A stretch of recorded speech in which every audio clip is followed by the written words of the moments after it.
और अगर polling percentage में और इजाफा होता तो और भी अच्छा होता, मगर जिन्होंने निकला अपने वोट का इस्तेमाल किया, मैं इनको मुबारकबाद देता हूं। और क्योंकि उन्होंने हमारी जमहूरियत को मजबूत करने का और जो आवाम को एक मौका मिलता है 5 साल में एक मरतबा अपने वोट को डालने का, उन्होंने उसका इस्तेमाल किया। दूसरी जानिब में साथ ही साथ हमारे पार्टी के तमाम मेंबर्स का, अराकीन का दिल की गहराइयों से उनका शुक्रिया अदा करता हूं कि बड़ी मेहनत और जुस्तजू उन्होंने की, और साथ ही साथ जो 44 बल्दिया के कॉरपोरेटर्स डिवीजन्स पर मंजलिस के उम्मीदवारों को कामयाबी मिली। मैं वहां के तमाम वोटर्स को, राह दहिंदगान को, वहां के बुजुर्गों को, इज्जतदार माँ और बहनों को, गयूर नौजवानों को उनका शुक्रिया अदा करता हूं।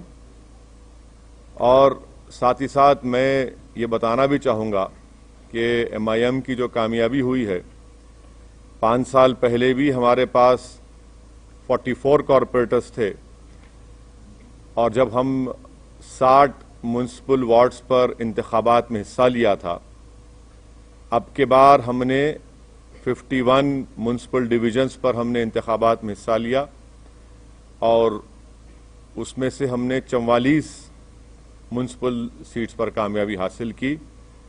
मैं हमारे तमाम पार्टीज के MLAs का, पार्टी के ब्रांच प्रेसिडेंट्स का, बूथ प्रेसिडेंट्स का, इन सब का शुक्रगुजार हूं कि हम तमाम ने मिलकर टीम वर्क की, और ना सिर्फ इलेक्शन कैंपेन के दौरान बल्कि MIM पार्टी साल के 12 महीने अवाम के दरमियान में रहती है, और उनके दरमियान में रहकर उनके अच्छे में, उनके बुरे में, उनके तकलीफ में, उनकी खुशी में उनका साथ देती है। इसीलिए कि हमारा ये कांस्टेंट अवाम के दरमियान में रहना, उनसे मुलाकात करना, अवाम को दस्तयाब रहना, या जिसको अंग्रेजी में कहते हैं एक्सेसिबल रहना, वो भी हमारी कामयाबी में एक बहुत बड़ा रोल अदा किया।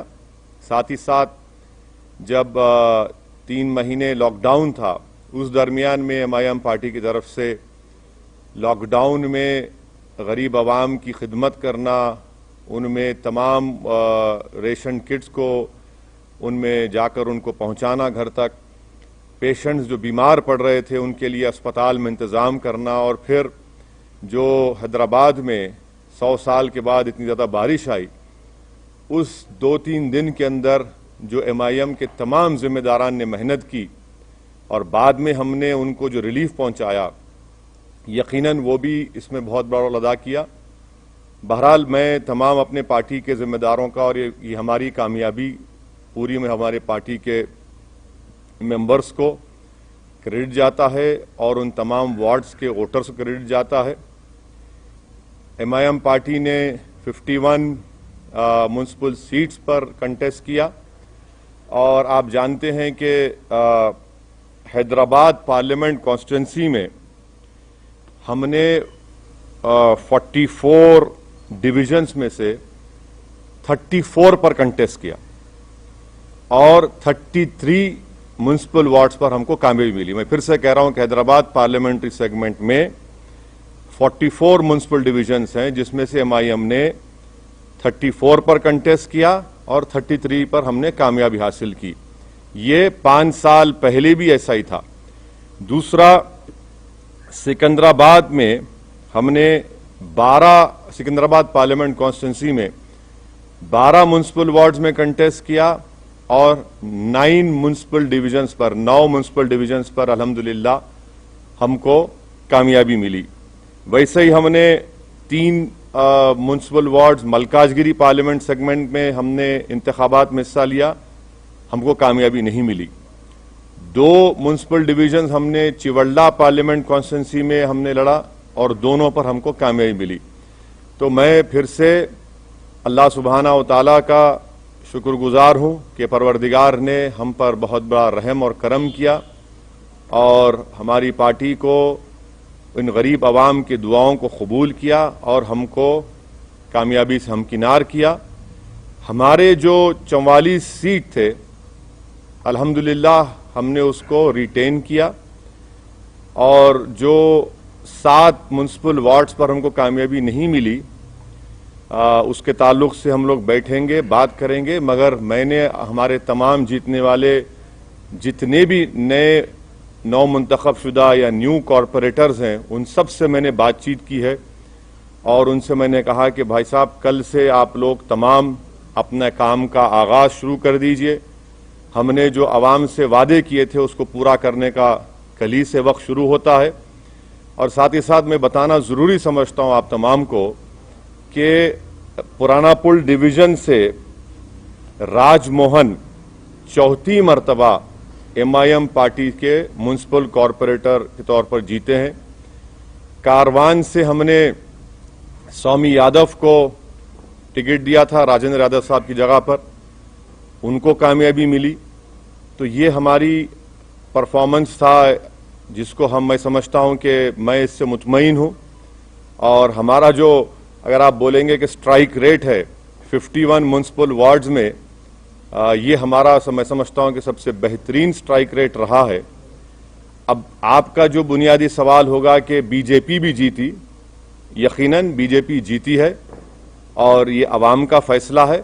और हमारी कोशिश ये होगी कि हम जमहूरी तरीके से बीजेपी से मुकाबला करेंगे और हमको पूरा यकीन है कि इनकी बढ़ते हुए कामयाबी के कदम को इंशाअल्लाह ताला हैदराबाद की आवाम, बल्कि पूरे तेलंगाना की आवाम इसको रोकेगी।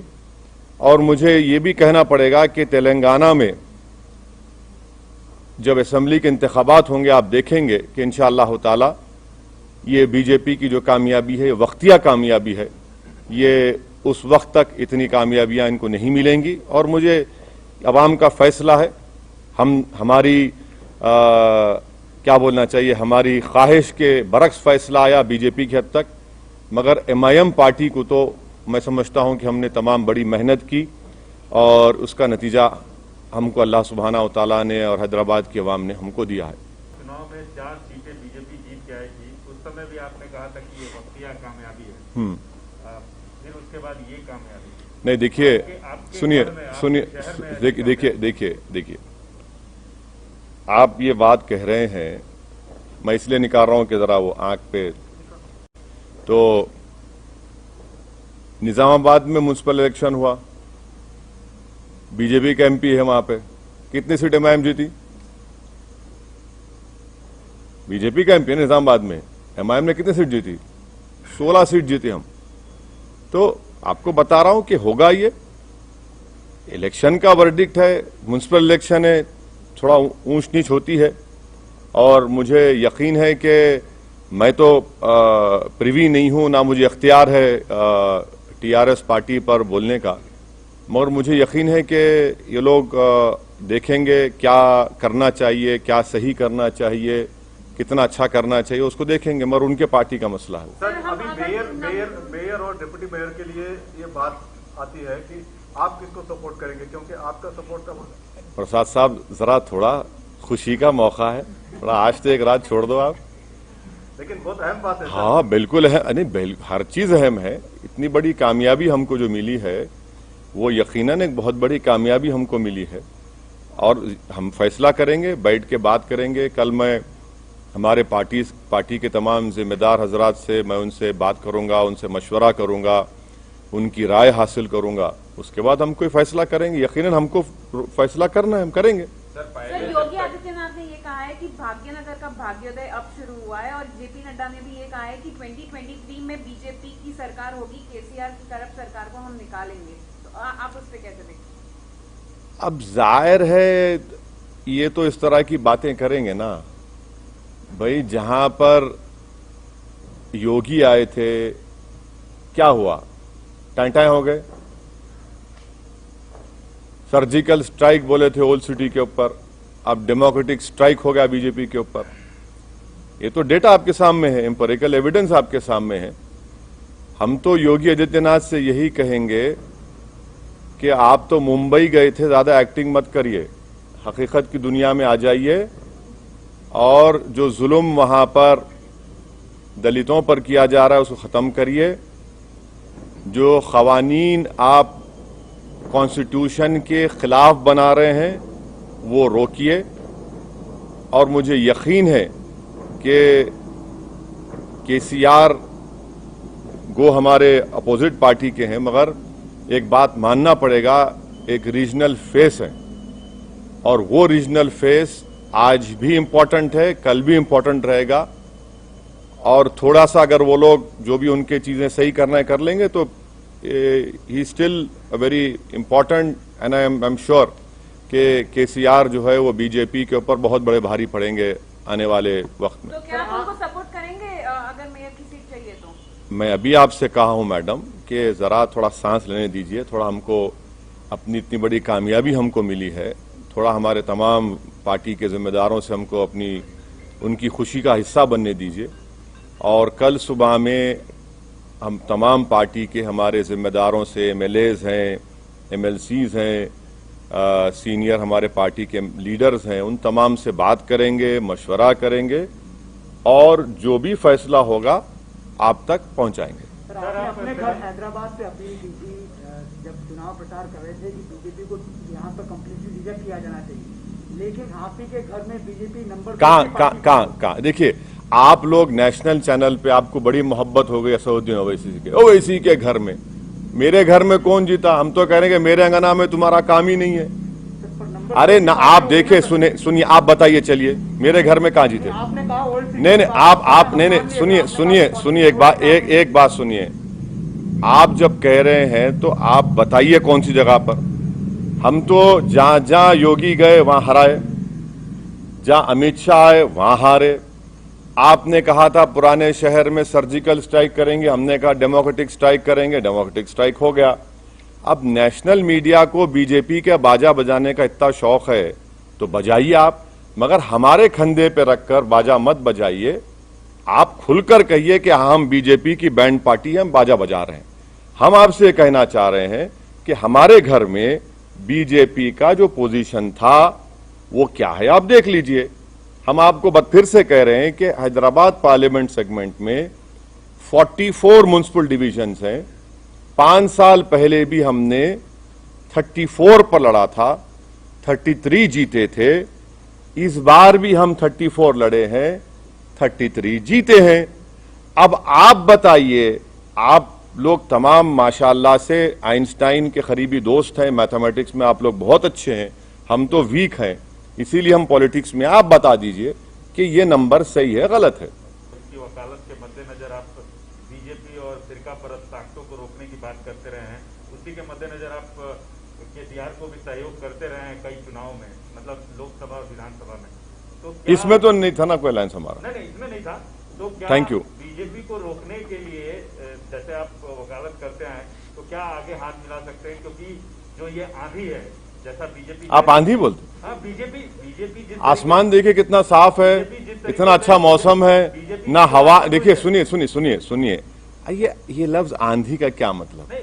अरे भाई, अगर आंधी होती तो एमएलसी क्यों हार गए महाराष्ट्र में? महाराष्ट्र में हार, अरे ठीक नहीं जी, अरे भाई आवाम का फैसला है, मगर जरा अल्फाज का इस्तेमाल जो है ना, जरा उसके ऊपर देख कर करिए।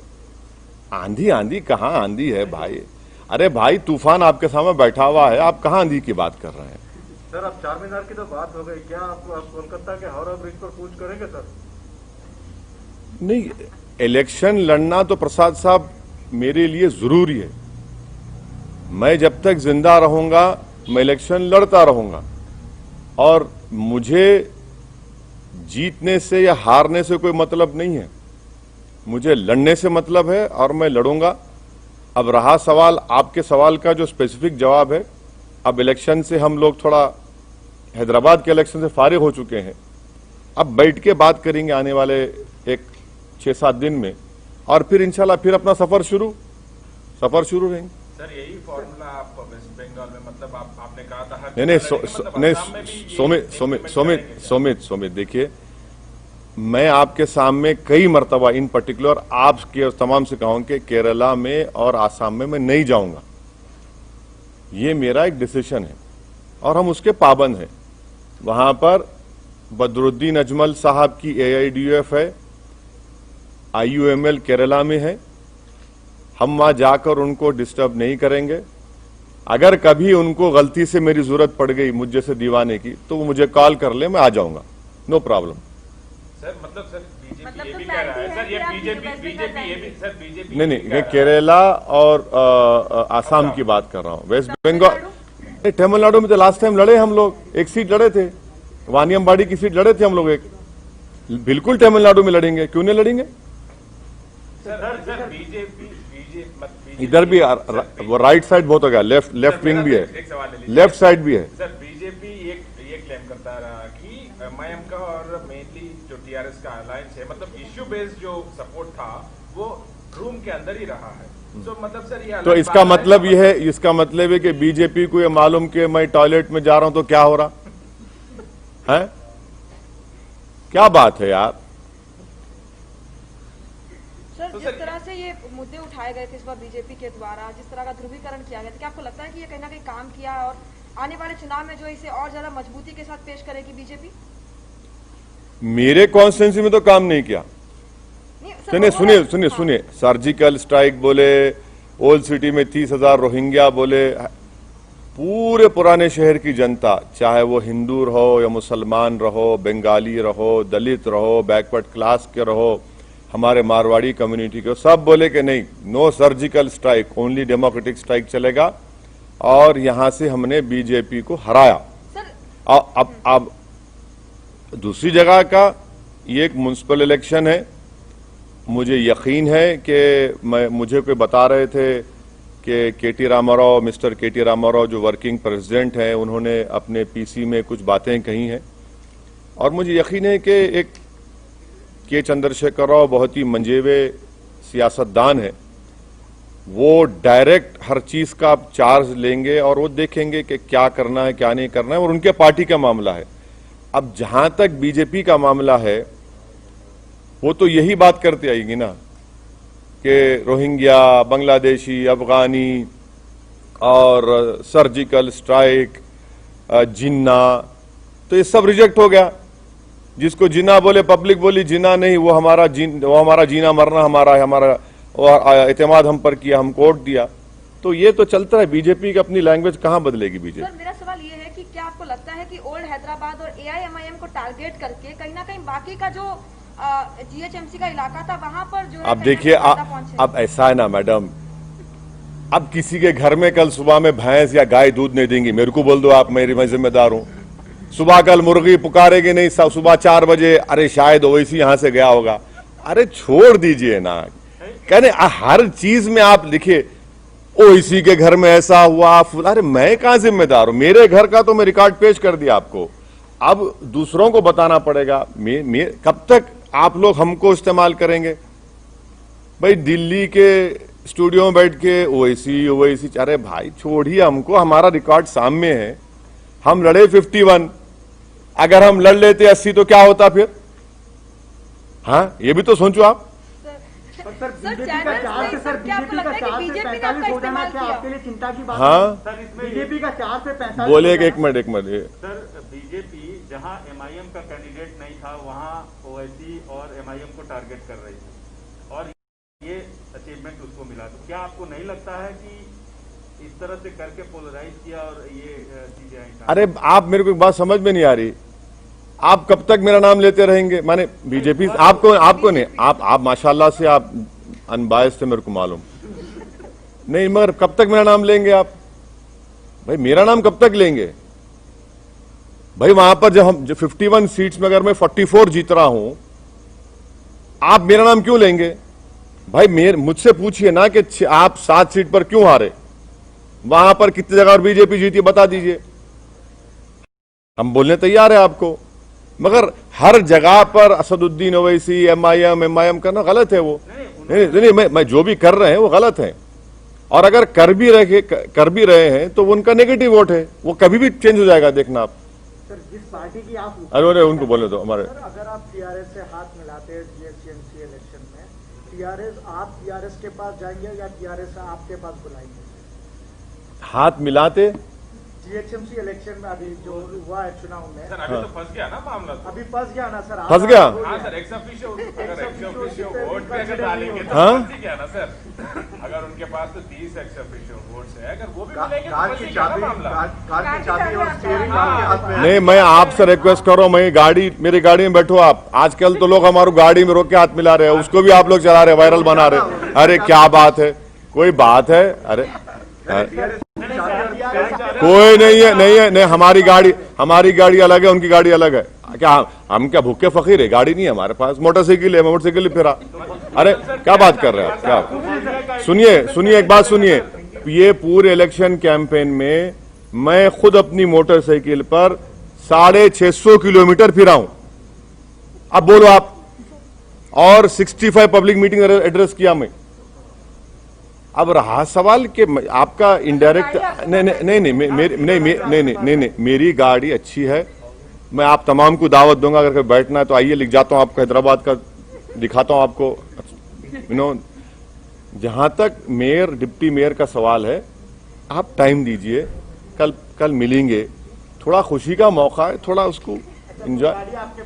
नहीं, गाड़ी नहीं है मेरी गाड़ी। देखिए सुनिए, जहां तक MIM पार्टी का जो डिसीजन होगा वो मैंने फिर से आपको रिटीरेट कर रहा हूं, फिर से बोल रहा हूं कि हम अपने पार्टी के MLA से, MLC से, पार्टी के सीनियर लीडर से, हमारे पास एक प्रोसेस है, हम लोग बैठेंगे, बात करेंगे, उसके बाद बताएंगे आपको। इतनी जल्दी क्यों आपको है? हेडलाइन न्यूज आप जब बनाइए, अभी क्यों बनाएंगे? सर खुशी का मौका है सर, आपके लिए खुशी का मौका है, बहुत खुश हैं। TRS हारी है, आपकी दोस्त है, हारी है, आपको फिर भी खुश है, बताइए। नहीं, देखिए आप क्या बोलना चाह रहे हैं? नहीं, क्या बोलना चाह रहे हैं आप? बोलिए। आपने क्या बोलना चाह रहे हैं? नहीं, अरे देखिए ना, बगैर आपके सपोर्ट के तो आगे नहीं बढ़ सकते सर। अरे भाई साहब, ये तो अभी तो इस रात को तो गुजरने दीजिए, कल सुबह का सूरज नया निकलेगा, कल बात करेंगे, बात करके पार्टी में क्या होगा, क्या करना है, कैसा करना है। हम कहां छोड़ के भागेंगे आपको? ना आप छोड़ेंगे ना हम छोड़ेंगे आपको, फिक्र मत करिए। ऑलरेडी कॉल नहीं आया है सर। हाँ, आपको कॉल ऑलरेडी, मेरा फोन आप रख लो, सुबह तक अगर आप सो गए तो आप मेरे को सुबह लाके दे दो। आप रख लीजिए फोन, मैं देने तैयार हूं आपको मेरा फोन। एक सवाल पूछ ले सर, एक सवाल पूछ ले। सर एक सवाल, एक सेकुलर पार्टी लॉस की है, उसका आपको दुख है या खुशी है? हाँ, एक सेकुलर पार्टी लॉस की है यहाँ पे। नहीं, मैं आपसे कह रहा हूं ना कि यकीनन मुझे इस बात का पूरा यकीन है कि के चंद्रशेखर राव एक ना सिर्फ तेलंगाना बल्कि साउथ इंडिया का एक बहुत बड़ा पॉलिटिकल चेहरा है। और वो जब सामने आएंगे और आ रहे हैं, वो देखेंगे, उनकी पार्टी का मसला है, क्या क्या हुआ, क्या नहीं हुआ, क्या करना चाहिए, कैसा करना चाहिए। TRS अभी भी तेलंगाना में रूलिंग पार्टी के साथ साथ एक फॉर्मिडेबल पॉलिटिकल पार्टी है और एक तेलंगाना की जो रीजनल सेंटिमेंट है वो उसको रिप्रेजेंट करती है। उस बात को आपको समझना है। और यकीनन उनको नहीं मिली, वो नियरली 42-43 सीट्स पर उनको नाकामी मिली। मुझे यकीन है कि KCR इसको देखें, क्योंकि उस आदमी का पॉलिटिकल जर्नी मैं जानता हूं। जब मैं MLA था अकेला असेंबली में, जब से इनको देख रहा हूं, वो देखेंगे। सर जिस पार्टी की आप मुखालिफत करते हैं, सर एक सवाल ले लीजिए। अब ये एक सवाल आप कुछ पूछना चाह रहे हैं मैडम? एक सवाल सर, जिस पार्टी की आप मुखालिफत करते हैं, वो पार्टी जो है 4 से 45 हो जाती है सर। आप असदुद्दीन ओवैसी इस बात से चिंतित नहीं है सर? क्या असदुद्दीन ओवैसी इस बात से चिंतित नहीं? अच्छा, इंग्लिश में बोलिए, इंग्लिश में। So today the results of GHMC municipal elections have come out. I want to thank the people of Greater Hyderabad Municipal Corporation and all the people who have come out and voted on the polling day. I was hoping and expecting that the polling percentage would be more higher, but anyway, the people have come out and voted, and I'm very grateful and thankful to them that despite COVID and Corona still being there, they have come out and voted for their respective political parties. I am thankful to the Almighty Majestic Allah Subhanahu wa Ta'ala for His great blessings, and I am also thankful to the people of Hyderabad, the voters of those 44 municipal wards where MIM party could regain them. I am extremely thankful, and I have no words to thank my party members, my MLAs, my MLCs, my colleague from Imtiaz Jaleel who had come down and campaigned here, and to all of them whose hard work, Alhamdulillah, Allah Subhanahu wa Ta'ala and the people of Hyderabad have rewarded us. We were able to retain the 44 municipal wards out of the 51 we had contested, and this is the highest strike rate of a political party. And let me also please remind you that 5 years ago MIM had contested 60 municipal wards and we could win 44. This time we contested 51, we could win 44.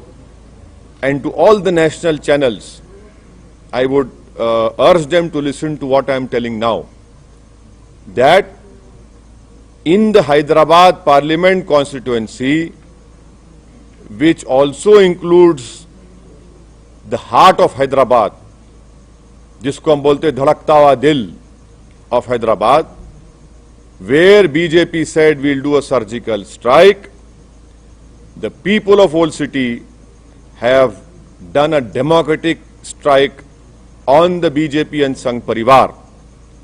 In the Hyderabad Parliament constituency, there are 44 municipal wards. MIM party contested 34 and we won 33. This is the same number which we contested 5 years ago, and now it is the same number. In Chivalla Parliament constituency, we contested 2 municipal wards. We again retained them, Alhamdulillah. In Malkajgiri Parliament segment, we contested 3 municipal wards. We could not win. In Sikandrabad Parliament constituency, MIM contested 12 municipal wards. We won 9. That is the exact position of the victory of MIM party. And thirdly, I have spoken to all my newly elected municipal corporators. I have congratulated them and I have reminded them that their victory has been possible only because of the Almighty God, the hard work put in by all the MIM members, and because of the voters of their respective wards. And I have told them in clear terms that their work should start from tomorrow onwards, and they should try and fulfill the promises that have been made by the MIM party to the electorate of that respective municipal wards.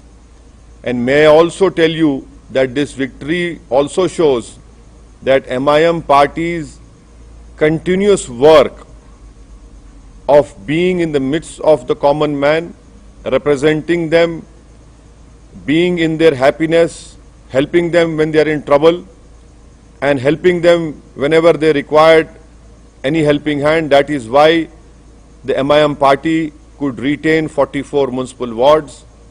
Tremendous yeoman work was done by MIM MLAs, MIM members during the lockdown period, wherein MIM MLAs and members, they took a huge risk on their lives, and during the peak of Corona, we were able to distribute whatever we can from our side, ration kits to not only people of Hyderabad and Sikandrabad, but even to migrant laborers. And also when the unfortunate floods took place in Hyderabad, those 3 days, the MIM cadre, MIM MLAs, everyone were out there on the streets, on those inundated areas where thousands of houses were submerged in water.